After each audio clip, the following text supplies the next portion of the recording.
সকলে যদি কাৰ্য সম্পাদিত কৰে সকলো ঈশ্বৰ হিচাপে হয়। এই প্ৰতিযোগিতাৰ ইমানখিনি কাৰ্য সম্পাদিত হৈছে প্ৰভু ভগৱানৰ বিচাৰ হয়। গতিকে আমি সন্ত মহন্তসকলৰ ভক্তসকলে পাম যে ভগতে জীৱনৰ প্ৰতিটো কৰ্ম প্ৰতিটো কাম আমি ঈশ্বৰক অৰ্পণ কৰি তেওঁৰ হিচাপে হোৱা বুলি ভাবি লৈ যদি আমি জীৱনটো পাৰ কৰি যাওঁ তেতিয়াহ'লে আমাৰ মনুষ্য বুলি জন্ম আমি লাভ কৰি আমাৰ সফল হ'ব। আমি তোমাৰ বিৰোধীখনে বিৰোধী আমাৰ কৰি আছে আমি কৰিছোঁ।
যিসকলে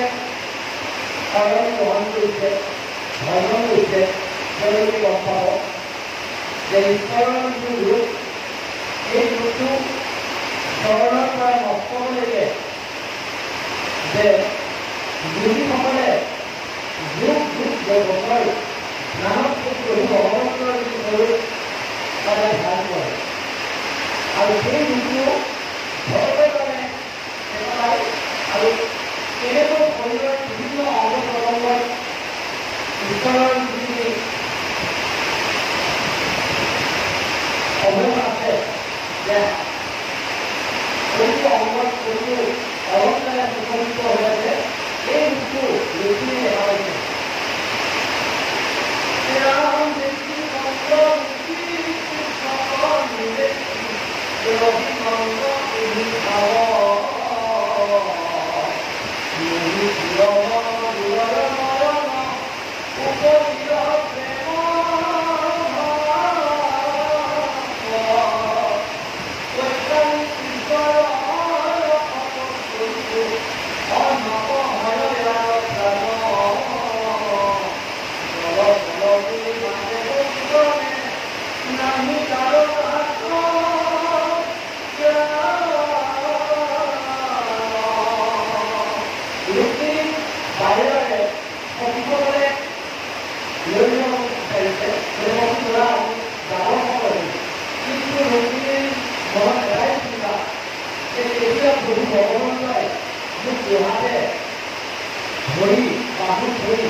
হৰিচন্দ্ৰ বিপক্ষৰ ৰাজাৰ আস্থালত যেতিয়া সন্মুখ সময়ত যেতিয়া ন্যায় যুগত সন্মুখত এইটো কৰিব নোৱাৰিলে তেতিয়া দুৰ্যোধনসকলে কি কৰে ন্যায়েৰে যদি একো কৰিব নোৱাৰে অন্যায় ভাৱেৰে হ'লেও তেওঁলোকে কিবা এটা আদায় কৰাৰ চেষ্টা কৰে সেই একে অপচেষ্টা যে প্ৰভু ভগৱন্তক ৰুক্মিণীয়ে মনে প্ৰাণে আশাৰে বিচাৰিছে অন্য ৰজা শিশুৱালে বন্ধ কৰি অন্য ৰজা বিচৰা নাছিলে এই কথাটো সকলোৱে জানে তথাপিও কিন্তু দুৰ্যোধনসকলৰ চিন্তা এটাই যে তেওঁলোকে যেতিয়া লোভ আৰু কামনাৰ বশৱৰ্তী হয় তেতিয়া জীৱন নকৰিবলগীয়া কামনা কৰিবলৈ বিচাৰে এইবোৰ আমাৰ ক্ষেত্ৰত পৰিচিত হয় যে আমি যেতিয়া কামনা আৰু বাসনাৰ বশৱৰ্তী হৈ যাওঁ কামনা বাসনাৰ বশৱৰ্তী হ'লে আমাৰ জ্ঞান আৰু বিবেকক শূন্য কৰি পেলায় আৰু জ্ঞান বিবেক শূন্য যেতিয়া হয় এটা জীৱই এটা প্ৰাণীয়ে নকৰিবলগীয়া কাম কৰিব বিচাৰে যিটো কাম কৰিলে জনগণৰ হিত হয় সমাজৰ হিত হয় ধৰ্মই তাক না কৰিছে তথাপিও কি হয় যে মনে বিচৰা যেতিয়া মনৰ বশৱৰ্তী হৈ কামৰ বশৱৰ্তী হৈ আমি বিনাশী বস্তুবিলাক পাব বিচাৰোঁ যিটো বস্তু আমাৰ মাজত নাই হাজাৰ চেষ্টা কৰিলে আমি নাপাওঁ কিন্তু সেই মুখ্য বস্তু যেতিয়া আমি কি কৰোঁ আমাৰ কামৰ বশৱৰ্তী হৈ আমি কৰি তাক পাব বিচাৰোঁ এই একেই চেষ্টা ৰজাসকলে কৰিব বিচাৰিছে যে কৃষ্ণ হৈছে ভগৱন্তৰ জগতৰ আৰু ৰুক্মিণী হৈছে তেওঁৰ ভাগ্যাৰ তেওঁৰ গৰাকী সেই ৰুক্মিণী আৰু ভগৱন্ত কৃষ্ণৰ ৰচনা কৰা নাটকখন ৰচিত হৈছে আৰু তেওঁ মনে প্ৰাণে হৃদয়ে ৰুক্মিণীয়ে কৃষ্ণৰ দেৱীকে অন্য কিছু স্বামী বিচৰা নাই এই কথা জানিও দুষ্ট ৰজাসকলে কিন্তু ৰুক্মিণী তোমাৰ বাধানিমতাৰ যেতিয়া যাব তাৰ পাছত কি পৰিৱেশৰ সৃষ্টি হয় আমাক কৈ দিছে আমি আমাক বিপক্ষৰ ৰাজাৰ আস্থালত তেওঁলোকে সমূহ সময়ত কি কৰিব বিচাৰে আৰু ৰুক্মিণীক হৰি দেৱে লীলাই লৈ যান্ত কৃষ্ণ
কৃষ্ণক আঁকড়ি ধৰা আৰু যুদ্ধ কৰি মানে যুদ্ধ কৰিব লাগে আৰু কৃষ্ণক আঁকড়ি লাগে। কন্যা দেখি মহিলাসকলক হৰুৱাই পাবলৈ কন্যা দেখা পাই তোমালোকে দেখি মাতটো তোমালোকৰ নোহোৱা হৈছে বোলা বোলা আমি কৃষ্ণক আঁকড়ি ধৰো।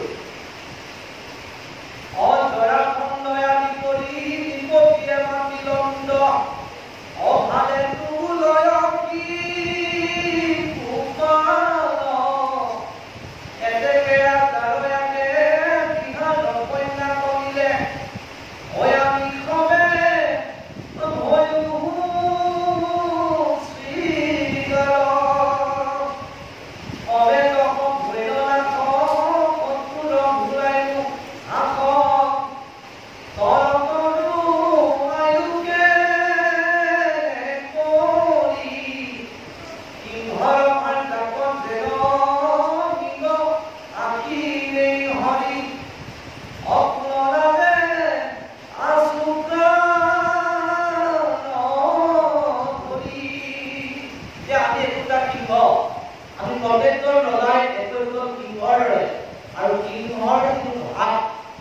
আজি হৰিণে আমি তাতে ললো কি চাই আপোনালোকে বলা বলা আমি কৃষ্ণক আঁকড়ি ধৰো। ৰাম বিকবল পৰাক্ৰম এতেকে নহৈল সম অশুনিয়া হাকিলে নাৰী গণে হেন জানি এনি খানে আশ্ৰয়ৰ কি কাৰণে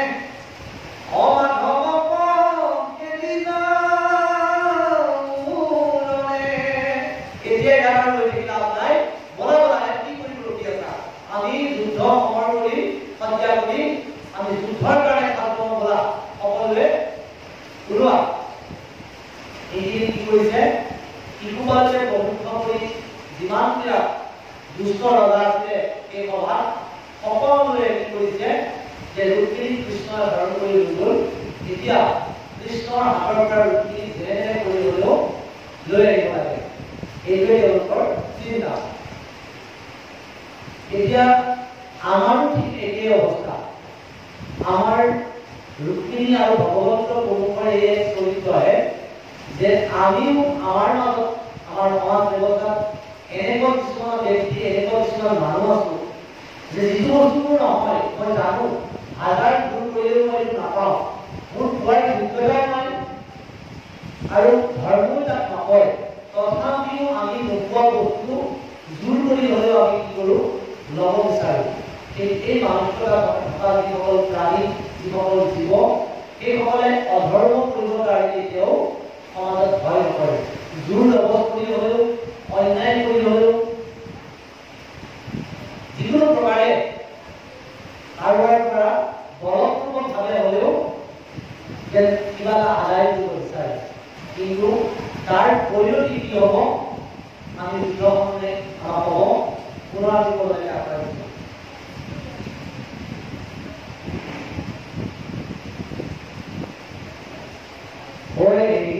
জৰা খণ্ড দণ্ডবক্ৰ মহামন্দ আৰু কিকু বালয় আদি কৰি অদ্ৰভদ্ৰমে মদমাজি পৃথকে পৃথকে খালি অযুদ্ধ মদলিনাদন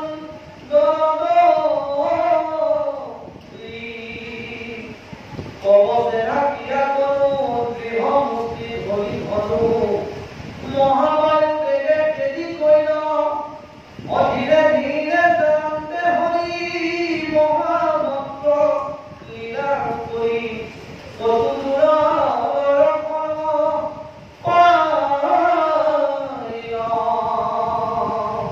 কি কৰিছে যে সকলোকে আশু কৰি দুষ্ট ৰজাসকলে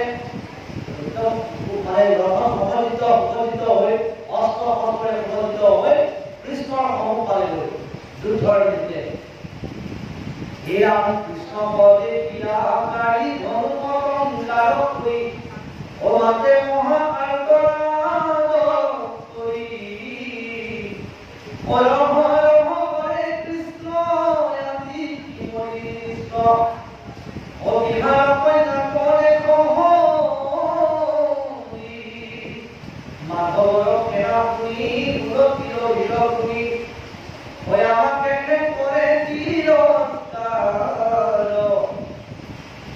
অসমৰে হোৱা খালো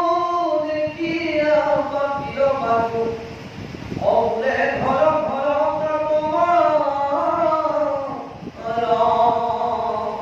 দুই পক্ষ এতিয়া সমূহত কিয় হ'ল ইটো পক্ষই আনটো পক্ষক আক্ৰমণ কৰিবৰ কাৰণে উদ্যত হৈছে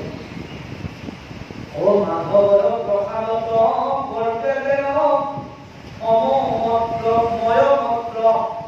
অয়াতে বাহুতমান্তি মানি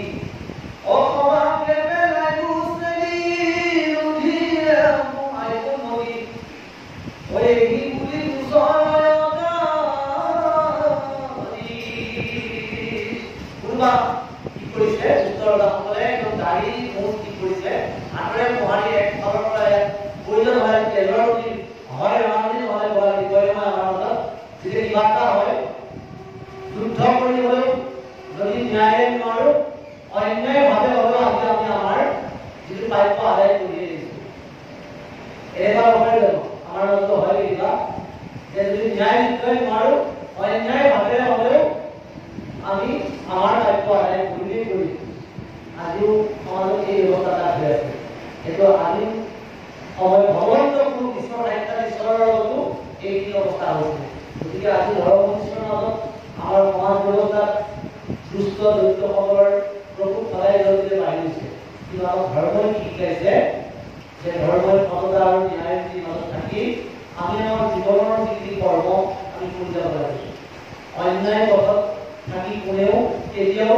জীৱনৰ গতি লাভ কৰিব নোৱাৰে সত্যম পৰম ধীমহি সত্যটো হৈছে পৰম ধৰ্ম কাৰো প্ৰতি হিংসা নকৰা কাৰো প্ৰতি ভেদভাৱ নকৰা কাৰো প্ৰতি অবদ্ভাৱ নৰখা আৰু এইখিনি যদি আমি কৰিবলৈ যাওঁ তেতিয়া কি হ'ব আমাৰ বিনাশটো মানে নিশ্চিত যে আমি যেতিয়া অন্যায় পথত যদি কিবা এটা কৰিবলৈ যাওঁ তেতিয়াহ'লে আমাৰ বিনাশ হ'ব গতিকে